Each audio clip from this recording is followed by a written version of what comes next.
Greetings, this is take 3 of Underwater Collage for Beginning Photoshop for Teachers. Thanks everyone for your patience. I've troubleshooted QuickTime Player and we are ready to roll. Okay, this is the end of where I demoed without the video last time. So we're going to go back to where we started. And so I'm going to go ahead and just open an underwater scene. It's totally up to you which one you choose. When you do find an asset, you do want to make sure that you're starting with the largest image possible. So I've started with a background image. And then instead of file or placing, I'm going to go ahead and file open the next file that I want to do. And I'm going to go navigate to find my little Nemo. So I'm going to click once and open. And a lot of times you'll say, whoa, where did my other files go? But you'll see those are on your options toolbar. So all your files are completely intact. So I'm going to click and drag on this top toolbar and drag it down, which is called flying. So I can either fly Nemo or dock Nemo.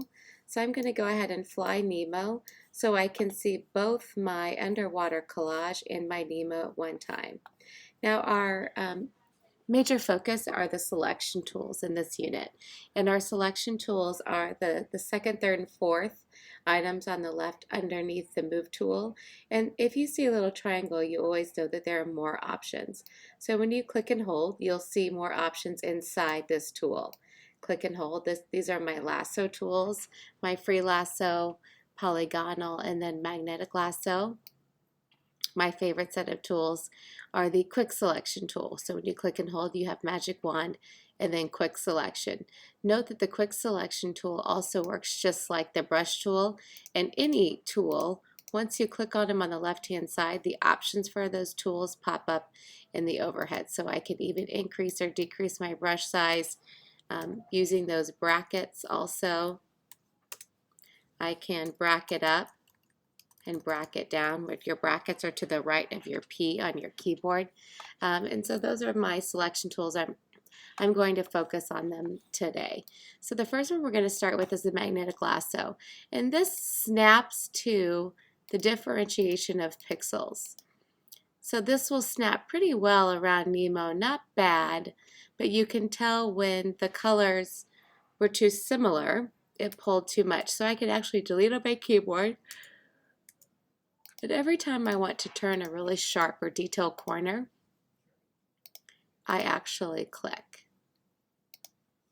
So as I come around to his little fins here,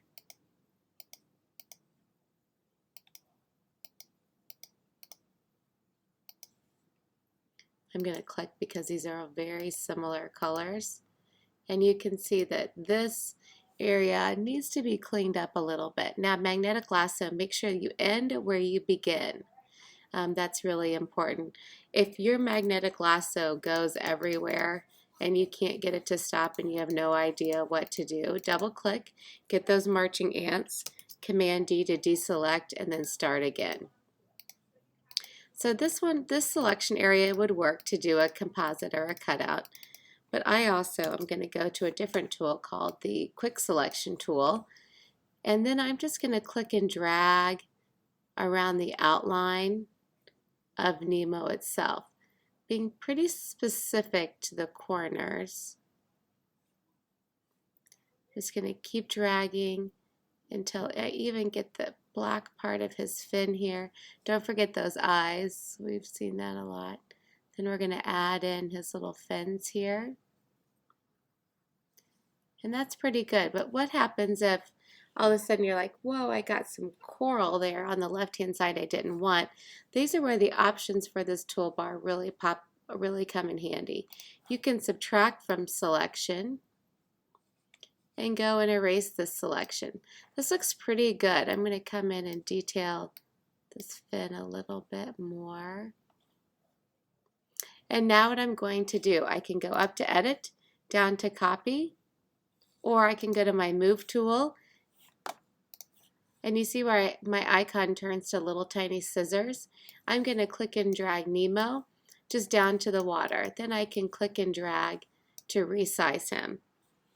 Now I can resize and flip and edit and rotate and all kinds of good stuff underneath my edit menu, transform, or I can do a Command T, which is a free transform. So I can make him into a marlin. Okay, or I can make him into a little Nemo. Okay, we're going to start wide first. Now we're going to duplicate these little Nemos and we're going to resize them. A couple different ways to do that. I can come over to my layer.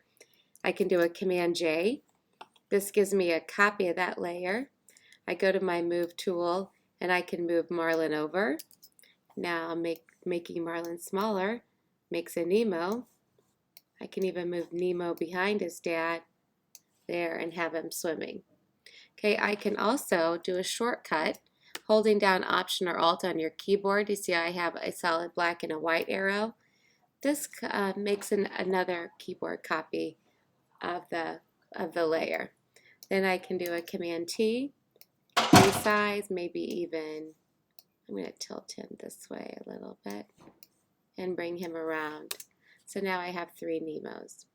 Now each of these Nemos bring up a different layer. Okay, and it's important to know even with these layers and the background, I can click once to unlock. I can still go down to the F of X, which is my layer style, and I can choose a different layer.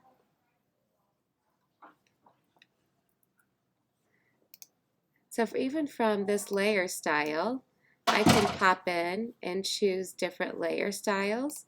I can also go up to Filter, Filter Gallery, and I can change the background of my layer. Where's my little filter gallery? Why is it opening? I can change the effects of the picture, and that's everything through filter and then down to filter gallery. Okay, from here we also added some text, correct? I'm kind of jumping ahead. If I wanted to go to my text tool first, I can do any kind of open any square, and that's the color picker. Okay, and I'm going to demonstrate something that's called the color sample. It's really useful. If I needed the very perfect orange for Nemo, I would open that color picker, then just take my mouse to Nemo's head and I could sample. Or I could sample white, because typically white is not always white when we're working with a document. If I wanted to pick up a pink of the coral or the orange of Nemo, I can do a color sample. And then I'm going to click and drag a box and then type my Nemo. I'm going to make this a little larger so you can see what we're doing. And then navigate here. I'm actually going to put this Nemo in here, and then this is a much better, this really is a harder text to read. When I put this text in this plain area, it makes it much easier to read. So I've got this Nemo. Now I've got my text. I can go back down to my layer styles, which is the F of X. If I go to blending options and move my window down and make sure I have preview selected. So the trick with the layer style is that if you click on the box, it will simply apply the bevel and emboss and it won't allow you to edit. But watch what happens when I click on the word bevel and emboss. All of these editing functions pop up. So here's my stroke. Let's say that I wanted to change my stroke for some odd reason to something like blue. I could click on the word stroke and then change it to blue, and now I have blue around my Nemo. So play around with these options, what it looks like. The blend mode also gives you a lot of design. Here we go.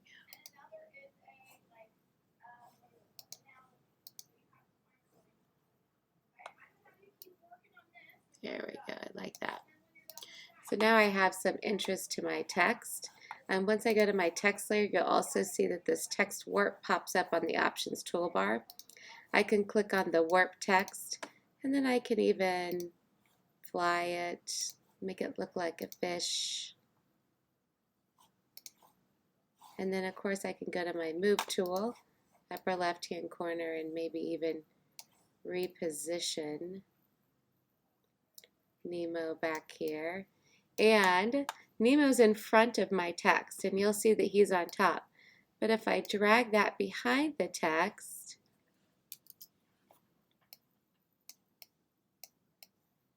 you can see that I can put him behind that text. Okay, so there you have it, a really short supplemental tutorial to underwater collage.